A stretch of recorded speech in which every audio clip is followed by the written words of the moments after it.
Yes, it's WrestleMania Saturday, ladies and gentlemen. Welcome to the SmackDown Review Podcast. I'm one of your hosts. I am Sat E. Nyangi, baby. And next to me, he's your former Quizomania champion. He's your former Jam That Jam champion. Ladies and gentlemen, it's Canada's favorite son. He is Tempest.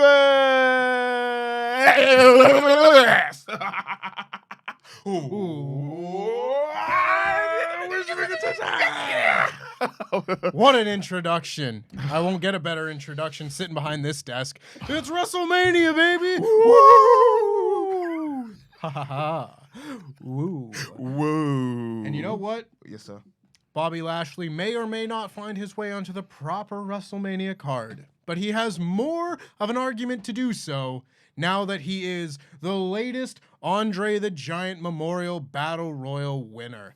This is the WrestleTalk Podcast review of WrestleMania SmackDown. So make sure that you like, subscribe, enable notifications so you don't miss any of the podcast reviews we have coming your way in the coming days. That being for WrestleMania Night 1, WrestleMania Night 2, the Raw after WrestleMania, and live reactions to all three of those shows. But before that happens, we need to get into our review today for WrestleMania SmackDown. Also want to say it's Sat E Day and it's Sat E time, and of course House of the It's April Fool's Day. Haha. I'm not wearing black today. House of the White Jumpers. Woo! Woo. Doesn't have the same ring to it. No, it doesn't. So we're going to get into our review of SmackDown here because the Andre the Giant Memorial Battle Royal was moved to SmackDown. I say moved. It was never scheduled for WrestleMania, but in years past it, of course, has been. Yeah. Not in the last few years, though. The last few years it has been a TV special. And this year was no different in that it was mostly a crew of people that probably didn't have much of a shot of winning. No. And Bobby Lashley. And there were a few other people who could have made a run for it. Dark horses. Yep, dark horses, like an LA Knight. Yeah. Yeah. Bronson Reed was in there. He went to the end. There were a few others that probably didn't have much of a shot, but have some name value, like a Johnny Gargano, etc. Xavier Woods as well. Xavier Woods was in it, of course. They like to throw him a bone every once in a while. Of course, Braun Strowman made a surprise appearance, I guess. He wasn't on the call sheet. But I don't really want to go through every step of this Battle Royal because it's largely inconsequential. The most important bits of it were that Baron Corbin was eliminated from this match within seconds of it starting. So he's still a bum, and he's keeping his downward spiral going. Question before we proceed. Oh, it's about Baron Corbin. Mm-hmm. Do you want to see No. broke Corbin? No, you don't. I mean, of the iterations of Baron Corbin, the one I have been most entertained by on the main roster anyway, because I liked Lone Wolf Corbin in NXT. He was good, yes. Thank you, please. R.I.P. to Lone Wolf Corbin, because people say he was never good. Guys, if you watch NXT, you would assume this guy's a future world champion. And when he turned heel, it was like, yeah, he's an unlikable person. He should be a great heel champion. He's never recovered from that Cena push. Nope. Sure hasn't. And man, since going to the main roster, I've not really connected with Baron Corbin ever. But the one time where I was like, oh, this is interesting, this is fun, he's doing good character work, was when he was broke-ass, bum-ass Baron Corbin. However, I don't think you can go forward while looking back. I think they need to move on to something different. And I don't want to see him just showing up disheveled with slightly grown hair and a stained shirt and stuff like that. I'd like them to do something new. What would you do? Is like it's kind of like, okay, to the point where it's like bad luck Corbin, because I think that the issue with what happened with that storyline was, for me, it concluded at the right time. You never want something to outlive its usefulness, and then you groan, oh, remember when that storyline was good? They ended it at the right time. The issue was he had a groundswell of fan support because those skits were funny. You actually felt sorry for him for once. He actually had some sympathy, which is something the character has never had before. So in the mind of everyone else, he's turned into a babyface. I mean, they kind of did that to MVP when he had a losing streak, but that didn't make sense because MVP was a baller, and it's kind of like making him Mr. Perfect on the losing streak and making him sympathetic. No, with Corbin it was different because his character wasn't like he's a baller. Yeah, he lost his WWE money or whatever. His character, we've grown to like that he was hard on his luck. It wasn't a losing streak. He lost his house, lost his wife. People empathize with that because that's like a real life situation. So he kind of like tapped into that real life crisis that can happen for a person. Should have been a babyface for at least 6 months. Sure. Because I know eventually, I don't know how babyface Corbin or sympathetic Corbin could work because he's 6'7". You can't have a sympathetic 6'7" guy. That's kind of weird. It's not really an underdog. But in that situation, came back, was happy Corbin.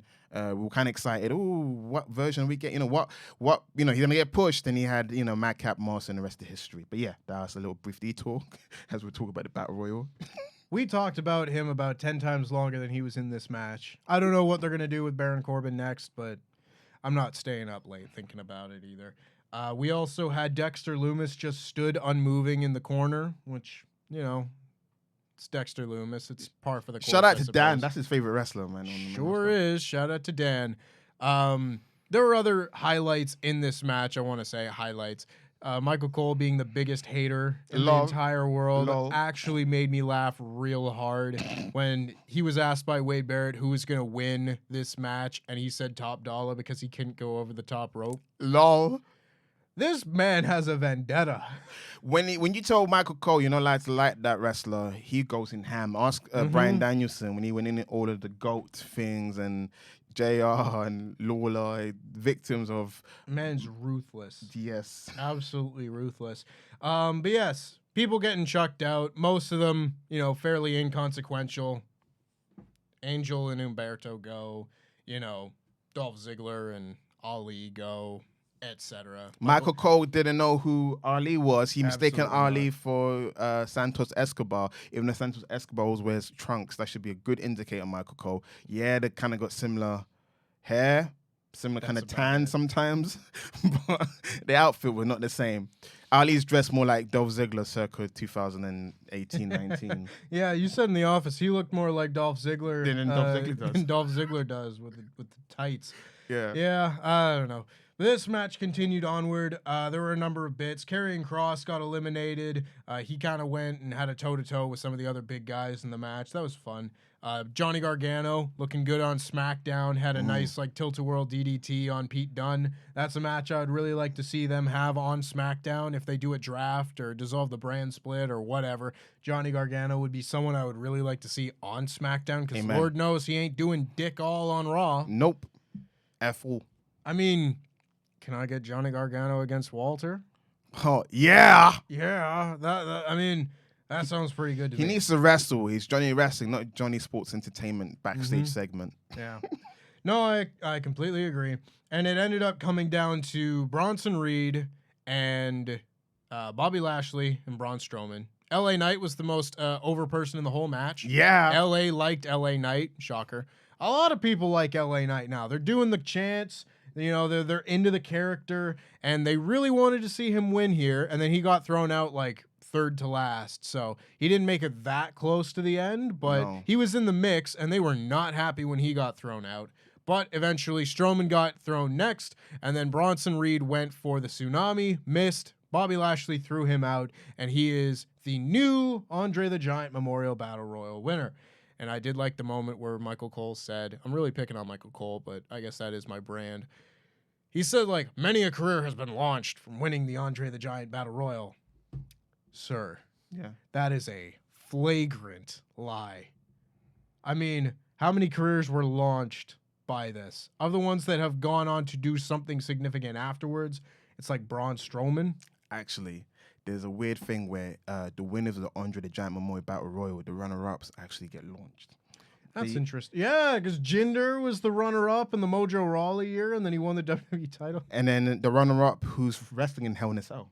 Yeah. I suppose, was it Nick Balor and Madcap in the end? I could be wrong. I could have misremembering it. But yeah, it's not Madcap facing Edge in Hell in a Cell. It's Finn Balor, because last year Finn Balor, they did him a disservice and he wrestled in the Battle Royal. So it's more or less people that make it close, they get launched. So you know what? Bronson Reed. Yes. He's got a push coming by that logic. So the real question now, because this Battle Royal is largely meaningless, but We are very much intrigued as to what Bobby Lashley could do come WrestleMania. Now, there's entirely a possibility that this was his WrestleMania moment, quote unquote. Wasn't at WrestleMania, but WrestleMania SmackDown moment. WrestleMania weekend moment. And he won't appear on either of the shows. Boo. Which, boo. Yeah, we don't want that. We want Bobby Lashley to have a good spot for himself. Yeah. And you astutely pointed out that there is one more match on WrestleMania Saturday compared to WrestleMania Sunday. Leaving the question, will he have some sort of open challenge type deal on WrestleMania Sunday? And if so, who should it be? Who? So me and Tempest, we always like to put our brains together before we do podcasts sometimes and chat this out. So I said, these are the possible names. So we start with people that were in the Battle Royal. So I'm going to launch names and then give Tempest an opportunity to answer or comment a little bit, and we keep it moving. Karrion Kross. Nah.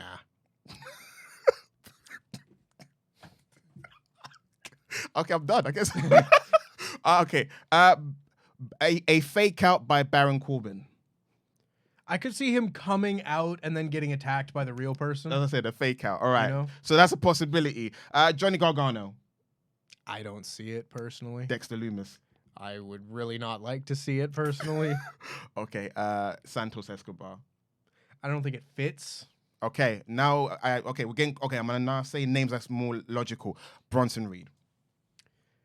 I could see it, but I do think it would be slightly underwhelming for the WrestleMania crowd just because he's not really done hardly anything on TV. He's not really over. Okay. Yeah. Someone that's really over. LA Knight. I think this is someone who would get a big pop. I don't see him beating Bobby Lashley in that sense. No. Which could make it so the crowd would be like, yay, aw. And I don't know if that's the reaction that you want, but I do think he's a strong contender. You're right, because I really want it to be LA Knight, because LA Knight on the other side, he's been saying, you can't have WrestleMania LA without LA Knight, and Bobby Lashley's like, you can't have WrestleMania without the Almighty. So it's like the meeting of the two minds. And knowing how WWE are sensitive to babyface reactions, they don't want Lashley to get booed at Mania, because it would get that reaction, because it would be like the Sheamus thing, where they put all their stock and their money into Sheamus, but Sheamus beat Daniel Bryan in, 18 seconds, wherever it was, and then it kind of backfired on them. Which might be good, because it'll launch LA Knight. I see Raw after WrestleMania being about LA Knight if they want to do a rebellion against the system. All right, if it's not him, surprise people. Jay White. It would be a huge moment. I mean, you want to have like a really big deal. I don't think it's going to be Jay White. I don't think he's going to debut at WrestleMania. But that's not based on anything. That's just me speculating. And if that, I mean, yeah, that would work. Okay, let's do returns. Riddle. That's interesting. I'd not considered that one. Yeah, could well be. This isn't one it seems more likely I haven't mentioned it to you yet. Randy Orton. As soon as you said Riddle, I was like, I wonder if Orton's coming up next. I could see them coming out together. Like, have one of them wrestle the match and the other one be like, I'm back too. I don't know which one would work better in that case, whether you have Riddle wrestle or Orton wrestle, but probably Orton. But how likely does it seem to you that's going to happen? Not greatly, No. I don't think. I think we maybe would have heard something about it before then, but again, maybe not. Maybe they're good at keeping secrets this time. Pulling a rabbit out of the hat. Big E. I would love that. Again, I don't know how close he is to his recovery, you know. I know he was at Wale Mania. Yeah. That's something. At least he's in town. Maybe that means something. Maybe not. I don't want to speak on his recovery because I am not basing this off of anything. But if Big E came out at WrestleMania for a match, I would cry. Me too. Especially with his song "Feel the Power." One that you suggested. You tell people the one that you suggested. So you brought up the name Shinsuke Nakamura. Yeah. And initially, this kind of seemed like a left field, just kind of random choice. But then I thought a little bit more about it. And I was like, what if Nakamura is the opponent, comes out with the Great Muta, who's just gone into the Hall of Fame. I love that idea. And comes out, and the finish is Bobby Lashley getting misted and then hit with the Kinshasa. I think that could be like a cool little WrestleMania moment. Honestly, I don't know how likely something like that is, but in a WWE world, I could see that working.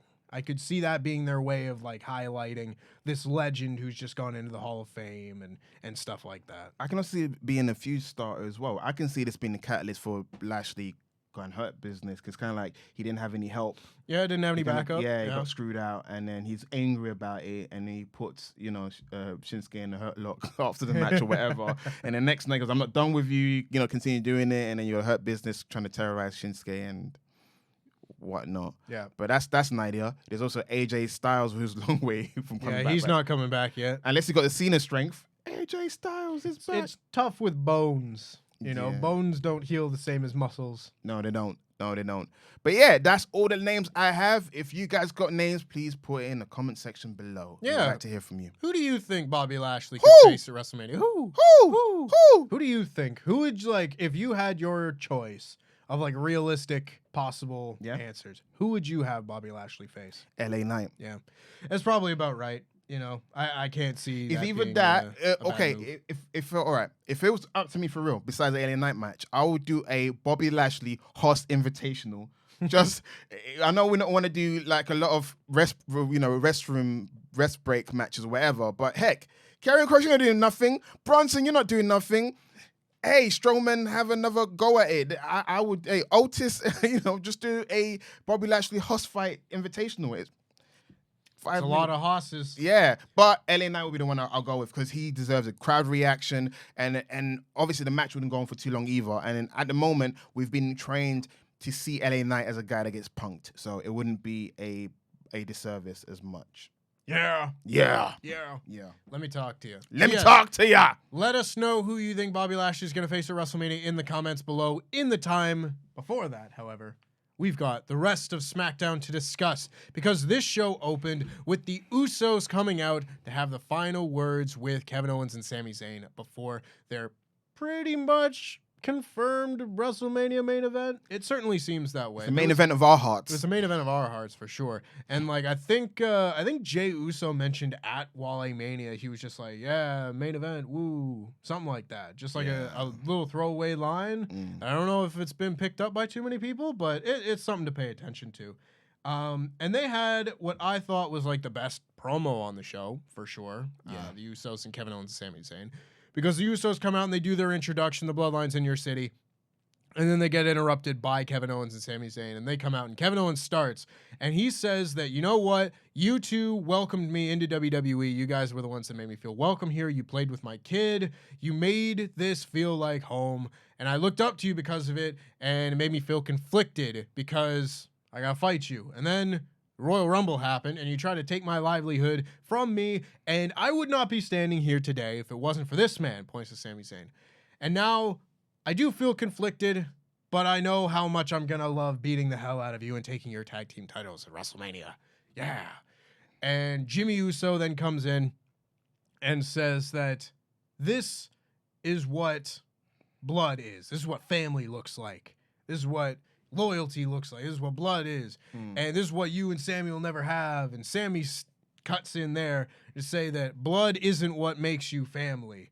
You've got loyalty. And Jay cuts him off and says, what do you know about loyalty? This right here, this is loyalty. And Sammy cuts him off again and says, no. I was loyal to you the entire time. I was loyal to you from day one. I was loyal to you from day one. I was loyal to the whole bloodline.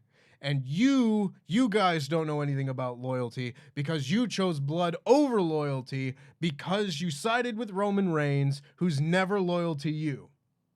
And this is where you see Jey Uso get like real conflicted. He looks down. He's got this inner turmoil because there's something brewing between Jey Uso and Roman Reigns. We don't know exactly how it's going to play out yet, but there's something brewing there.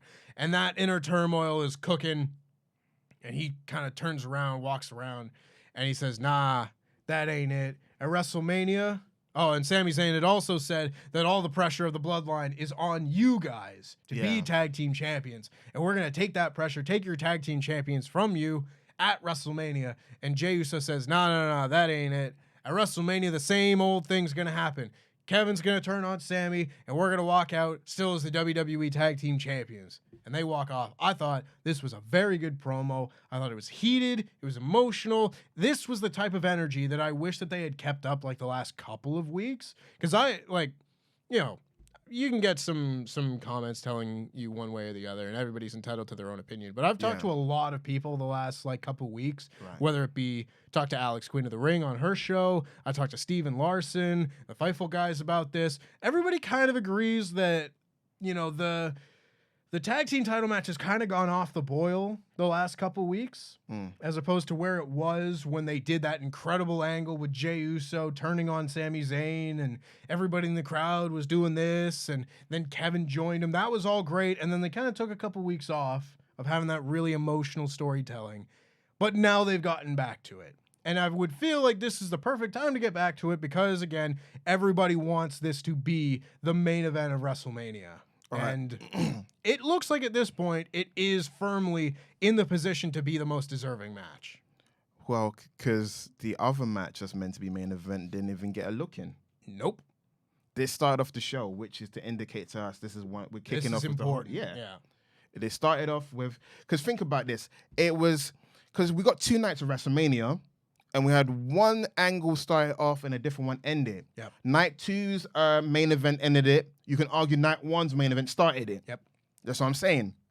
But to go back to what you're saying, this is also kind of hard. So you could argue that as soon as Jey Uso turned on Sami Zayn, that you were in a situation where talking wasn't it anymore. You had to fight, right? I think the last 2 weeks, their focus has been more on sneak attacks and solo, destroying both members of the challenging team. So that's why it hasn't felt as heated. Even last week, you said it, it was more about Sami and KO reuniting and being happy. So that was more of a joke. Yeah, the T-shirt thing. So in your mind, you said it like, I like the T-shirt thing, but something was missing. And we saw what was missing, which was the fire. Mm-hmm. So you could argue that because it's been on the boil for a while, it deserved to actually take a break for a couple of weeks because it's hard to sustain it. Because look at Dominic and Mysterio. That's Dominic Mysterio. Look at Dominic and Ray. Look at their situation where they kind of delayed the inevitable attack until last week, and now they didn't really touch hands this week. We had more of a nice moment. We had another T-shirt moment. We had another T-shirt moment. We'll talk about that later. So you could argue that story goes ebbs and flows. So you can't maintain that level. The only one that seemed to maintain is being Cody and Roman because they haven't touched. I think had they touched already, it would have looked like a step back because it's gone back to talking again between the two tag team. It was quite civil between KO, Sami, and the Usos. Civil as it can be because they didn't touch hands because they've done it already. We had chair shots. We've had Samoan spikes. We've had, handcuffs. They've done everything to each other they can do. So they've reached that middle, that point where it's like the talking is done and the mind games are over. We're going to be real. We're going to beat the heck out of each other. But I also want to shout out to a Twitter user that mentioned that Sami Zayn and KO, if you put the names together, they're the Wild Samoans. Wild Samoans. Oh, I got it now.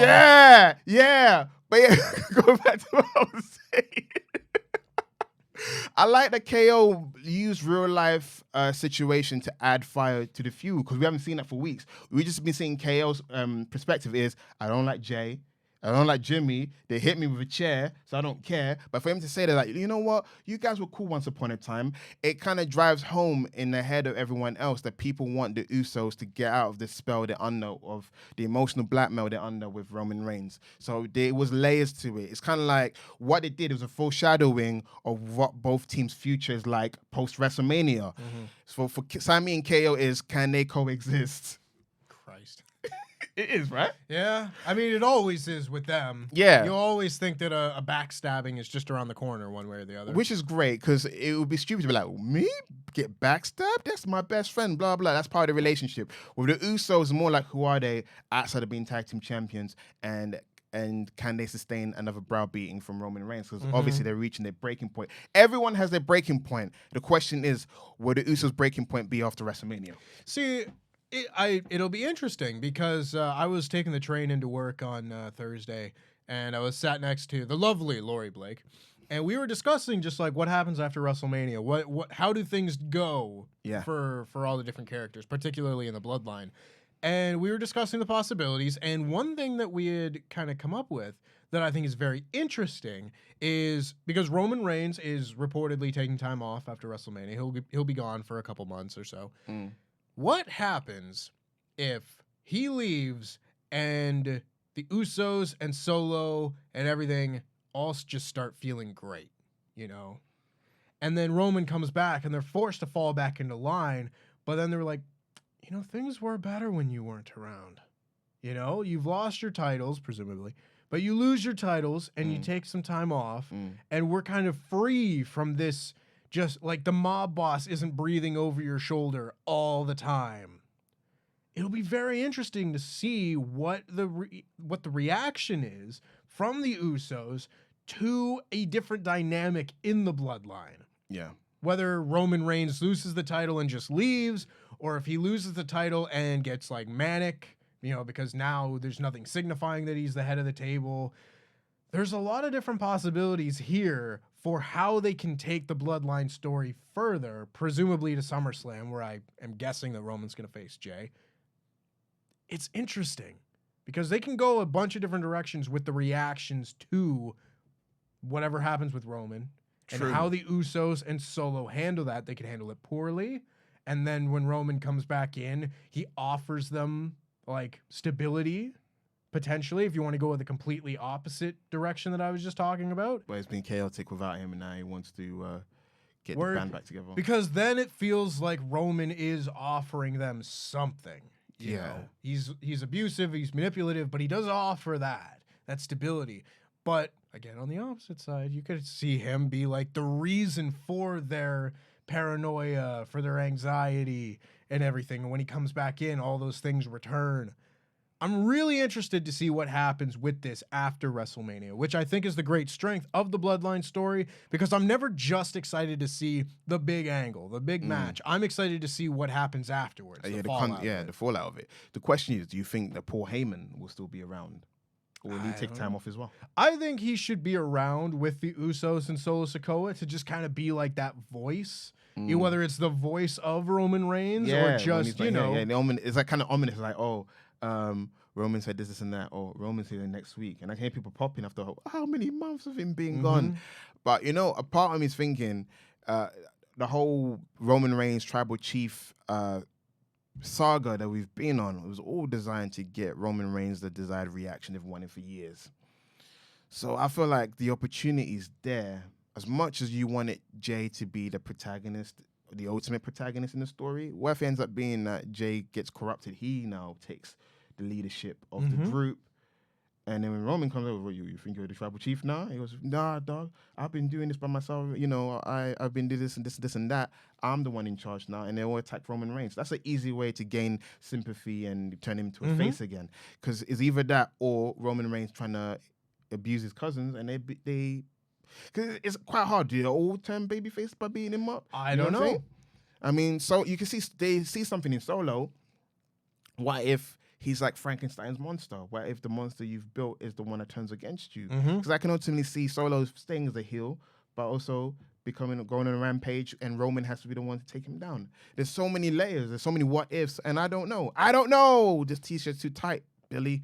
I don't know. So we just have to wait and see, which is exciting because that means there's more to look forward to. I'm very excited for all of this. But we move on because we also then had a fatal four-way match with one member of each of the showcase tag teams, and it was Ricochet versus Montez Ford versus Chad Gable versus Erik. Erik. That's his full name, his full legal government name. Erik with a K, guys. Yeah.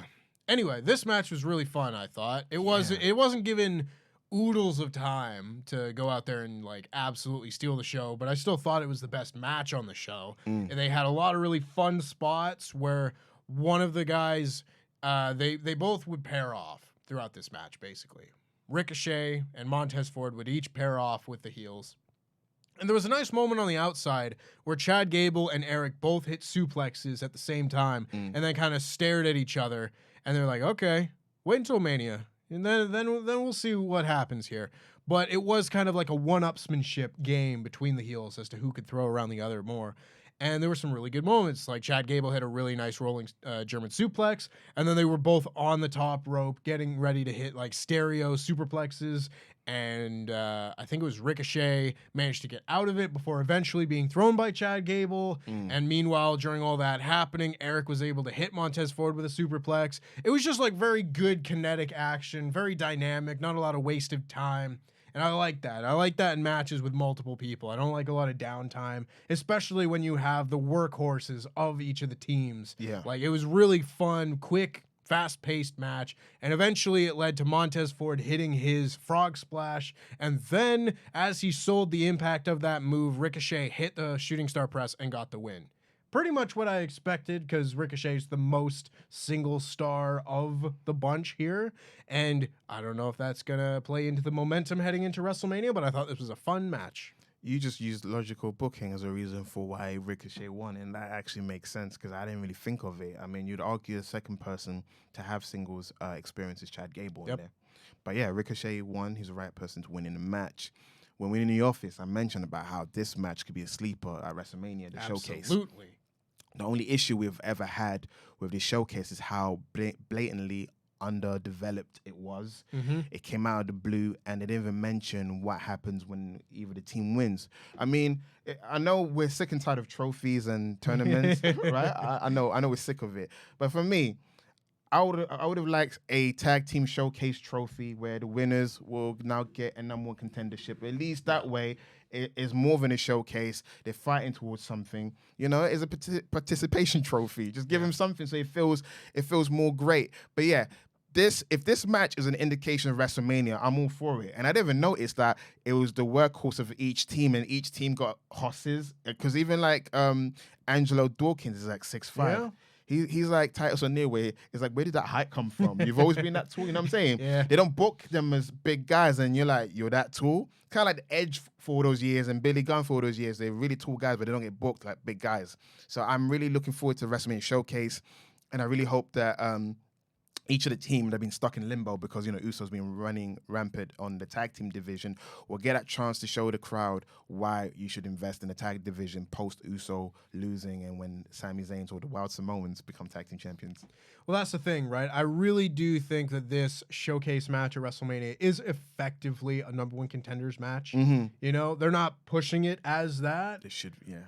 And really, I don't think it matters that much. I would like some stakes added to it just so they have like a reason to be wrestling. But I do think effectively it is going to end up being just, this is the number one contenders match. I think that's what this is going to be. Do you also think the Alpha Academy are going to break up at Mania? I don't know. I think it could be like a Raw after Mania type thing, maybe. I want to argue that WrestleMania has got tradition of tag teams breaking up. Strikeforce broke up at WrestleMania.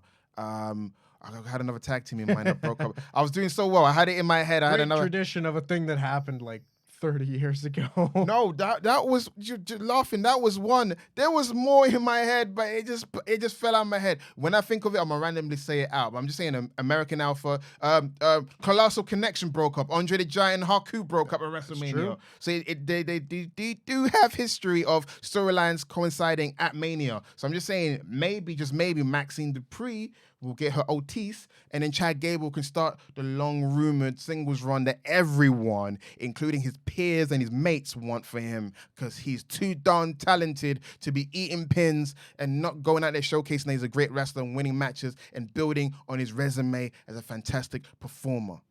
Amen. I hope it's Chad Gable's time after WrestleMania. I really do.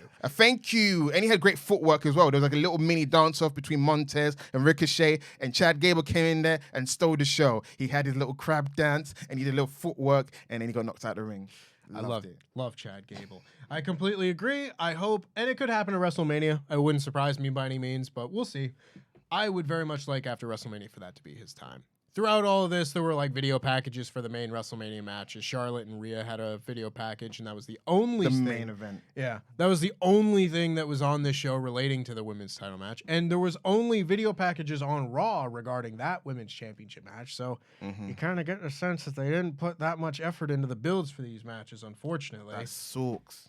It's not the women's fault, because that's the thing as well. It's not the women's fault. It's the material given to them. If they were given great material, thought-out material, then we would have had, great build and we'd be excited about it. So I don't blame the women 110%. It's the material given to them. They've been trying to sell it, but we're just not sold. Yeah.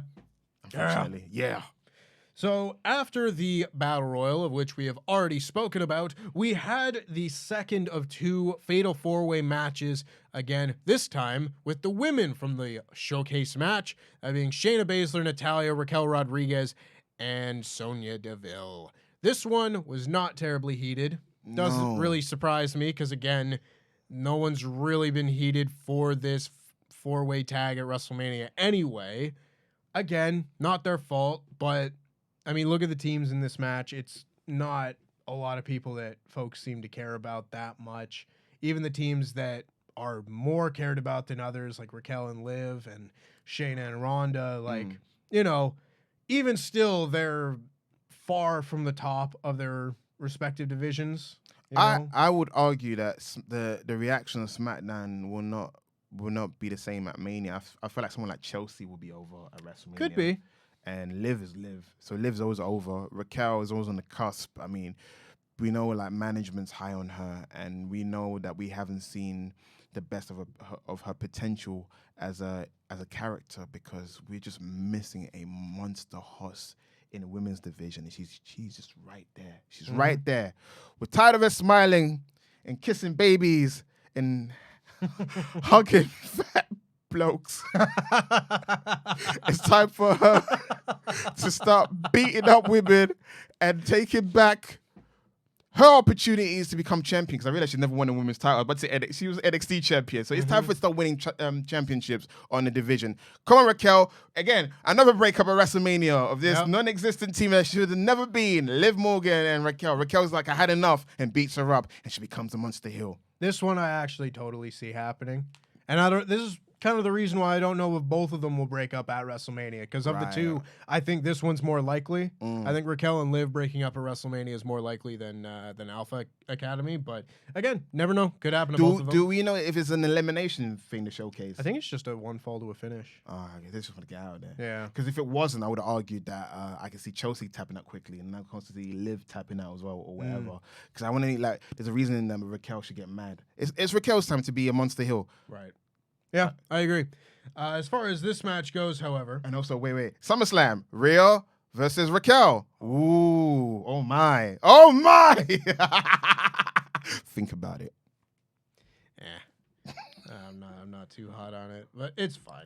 It's fine. Yeah, I know, it's yours. It's your idea. You're allowed to have it. This match was pretty short, though. There wasn't a whole lot to it. There were some cool moments, like Raquel lifting both Shayna and Natty onto her shoulders at the same time, because Shayna had Natty in the corner and had her in the chokehold with her feet dangling. It's a cool spot, and that's when Raquel put them both on her shoulders, walked to the middle of the ring. Sonya hit a chop block, took her knees out. Cool. And then Sonya came off the ropes, and Raquel hit her finish. What's it called? The Tiana bomb. I'll never remember it. And got the win. You will remember it. The day you do, I'll rejoice. I'll be like, hooray, hooray, he got it. But yeah, that was pretty much all there was to this one. Not a lot of action. It was short. Again, it was kind of heatless. Is what it is. And then backstage, we had our next T-shirt moment, because Rey Mysterio was backstage and looking sharp as hell. Whew, that man has got a slick mask. I wish I had a mask like that. And yeah, please donate funds to get Tempest a black mask. We are House of the Black Mask, and we are working on this man getting a black mask. Listen, if anybody knows a mask maker, yes, particularly in the UK, but really anywhere at this point, okay, fine. They're hard to come by. They are. We need. If you guys been thinking he needs a new mask, he thinks he needs a new mask. I would love to have 5 more masks. Yes, he likes rotation. Yeah. Rotation's a thing. Also, his precious nose. We don't want a mask to squeeze in his nose. We need comfort for breathing. So we want nice mask. One that is black and gold. I like that. Yeah. Gold. This one actually, it fits very comfortably. I never have a problem wearing this mask. The old one, the blue and green and yellow one, that one destroyed my nose. But people know that. Quizlemania viewers know that. That being said, Someone else who wears a mask, this Rey Mysterio fella, looking sharp as hell, getting ready for his Hall of Fame induction. Woo. A Hall of Fame induction that you've watched and was very good. Conan, he's the man. Good promo. He's backstage and he's approached by Legado del Fantasma. And Legado del Fantasma tell him that they have his back just like they did on Raw. And Rey Mysterio thanks them and says, if we're going to do this, we got to do it in style. Hands out t-shirts to all 4 of them. And they all look at them and go, oh, wow. Turn it around. And they're the LWO. La Raza. The Latino World Order. This is great. Guys, growing up, when I was a young kid during the Monday Night War, I was 8 years old when LWO was a thing. So Rey Mysterio, who's a charter member of the group, an unwilling member of the group in the beginning, and ultimately became the most loyal member when Eddie Guerrero had that horrible car accident and he had to take time off. Rey Mysterio was the only one that kept his t-shirt. What happened was the original NWO wanted to destroy any imitation groups. So the Wolfpack and the Black and White, they merged the NWO Elite. They're like, any fake groups out there, you better stop it or we're going to beat you up. So the rest of the LWO members, they all left, but Rey Mysterio, being loyal to the soil, being loyal to his mate, he kept his top on as they beat him up. As Kevin Nash tried to rip off his t-shirt. That's the kind of guy Rey Mysterio is. He bleeds that LWO colors. And you see the Legado del Fantasma, they are inspired by LWO, especially the motif and the logo. But part of me wish that we don't lose their theme song, because you know Def Rebel likes changing theme songs on a whim. I'm looking at you, Almost. Your song sucks. His original one's great, and they're going to come out to some Giant Gonzalez theme. Any Giant can have that theme. But back to the matter at hand. LWO is back, but the question is it a one-night thing for Mania to back him, or is this a 6-month program where Santos could potentially turn on Rey, and then probably, Dominic trying to reconcile with that down the line? Who knows? We'll see. Sounds good to me, though. Do you think it's like a one-time thing, or is this like going forward, Rey's part of a group? It feels weird. I wouldn't be surprised if they were like a group after this. I'm happy. It sounds like a storyline that was formed out of a video game. It doesn't feel real. I'm like, Rey? Because WCW Rey, he's part of multiple groups. He was part of LWO. He was part of the No Limit Soldiers, Filthy Animals. So Rey Mysterio in WCW, that's his history. In WWE, he done mostly tag teams, but he never done groups. Yeah. And also, I'm like a babyface group, because they all wear sharp outfits. So I can see them masked to the gills, suited and booted. LWO. Hell yeah. Dun dun dun dun dun dun dun dun dun dun dun dun dun dun. Yeah.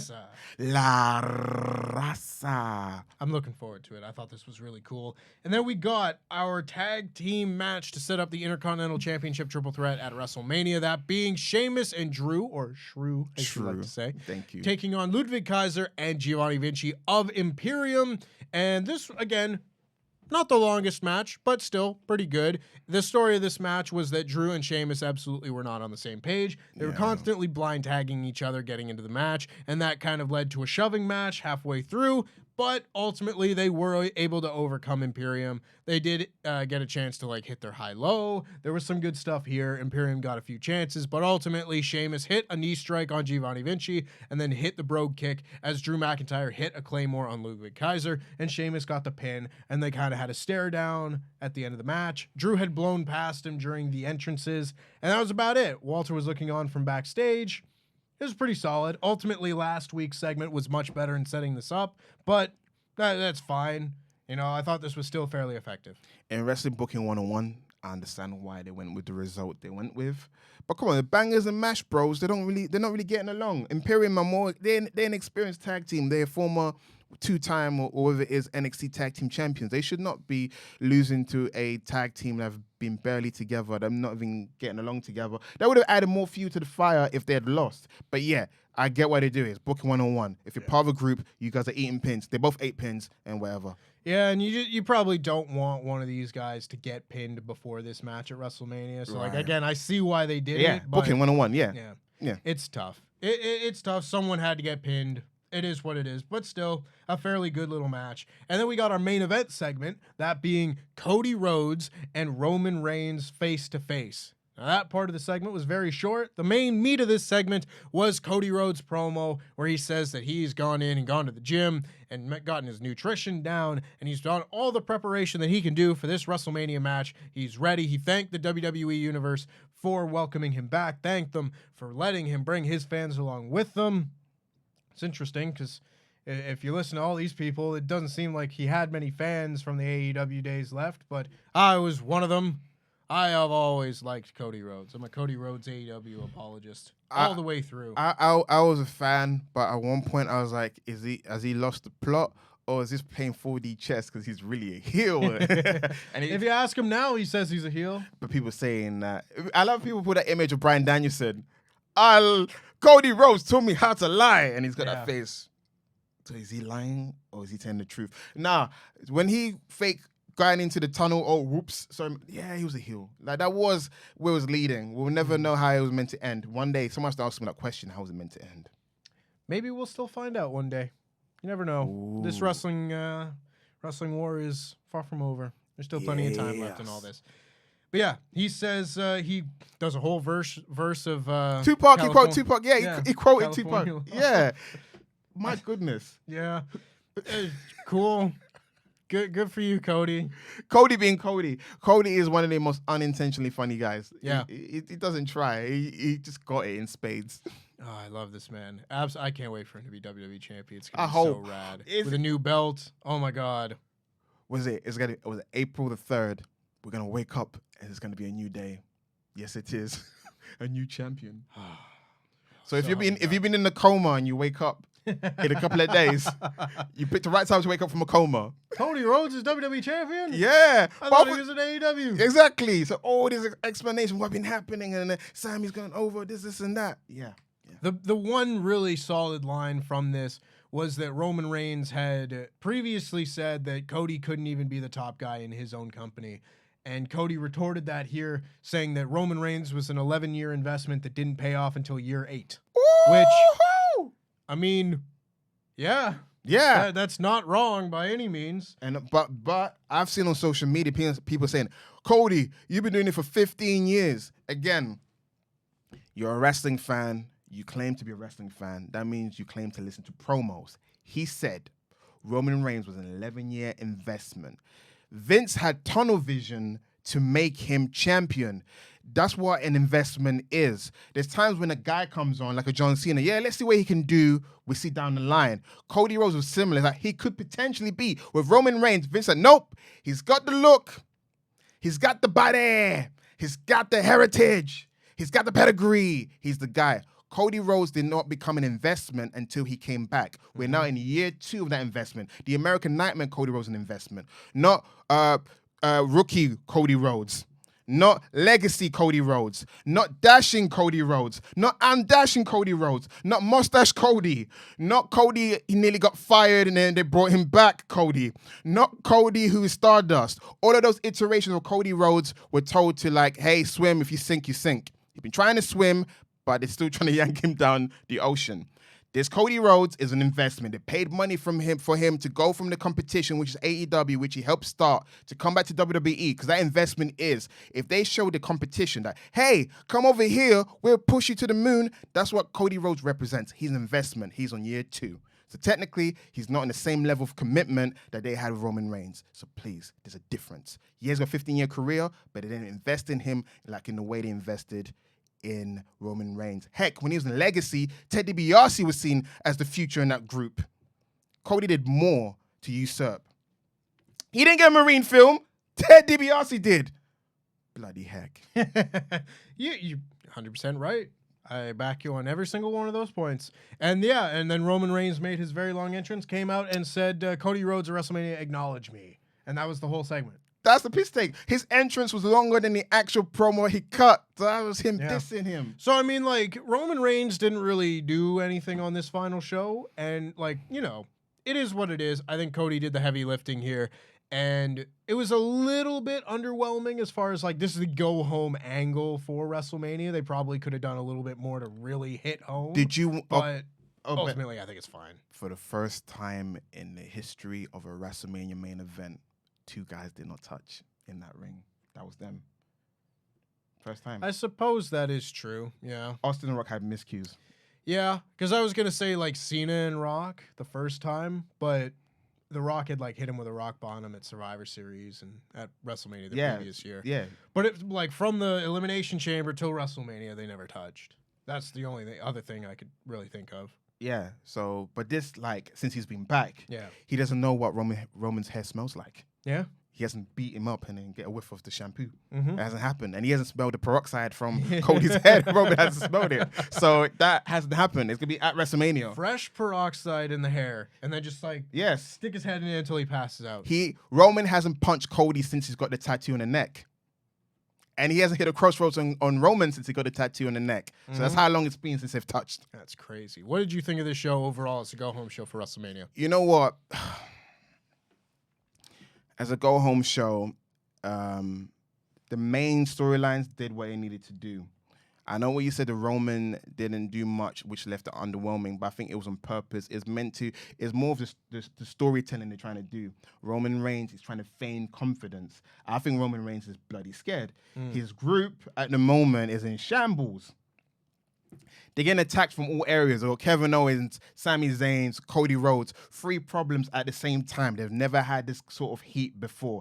Yeah, they'd done War Games last year, but that wasn't this level because they were more united. The group is fractured. The structure is coming apart. And I think Roman Reigns, he didn't want to say much because in his mind, he needs to psych himself up for the biggest match that he's had in his 3-year title reign. So it's the fear of the unknown. Like I said, they haven't touched in a while. All the other wrestlers, Roman said he's beaten them, so he knows what to do with them. With Cody Rhodes, he's a whole different beast. So I think that was meant to convey false sense of bravado. That's what it was. It's a good show. Yeah. Yeah. So that is our review of WrestleMania SmackDown. Make sure, of course, that you keep it locked right here on the WrestleTalk Podcast channel for Luke Owen's live reactions of WrestleMania Night 1 tonight. He will be joined by at least Stan Layton and possibly Pete Quinnell if Pete Quinnell is feeling better. Get well soon, Pete. And by soon, I mean today, as soon as you possibly can. Otherwise, you can go over to partsFUNknown right now and check out Adam Blampier's latest fantasy booking video, how Adam would book Big E as WWE champion. You can get early access to next month's fantasy booking at patreon.com/WrestleTalk, where you can check out his booking of Brock Lesnar's retirement. And because this will be out by the time this goes up, you can see the latest edition of Survival Series on partsFUNknown as well. April Fool's is today. So we're going to have everybody name every single 24/7 champion. No! Yes. That's horrible! Yes, it is. What the heck is that? No, you're a cruel man. They were asking for it. The fans were asking for it. Every 24/7 champion, the latest edition of Survival Series available now. In reverse chronological order. Are you Well, effing kidding me? You have to watch the episode to find out, Sat. It's okay.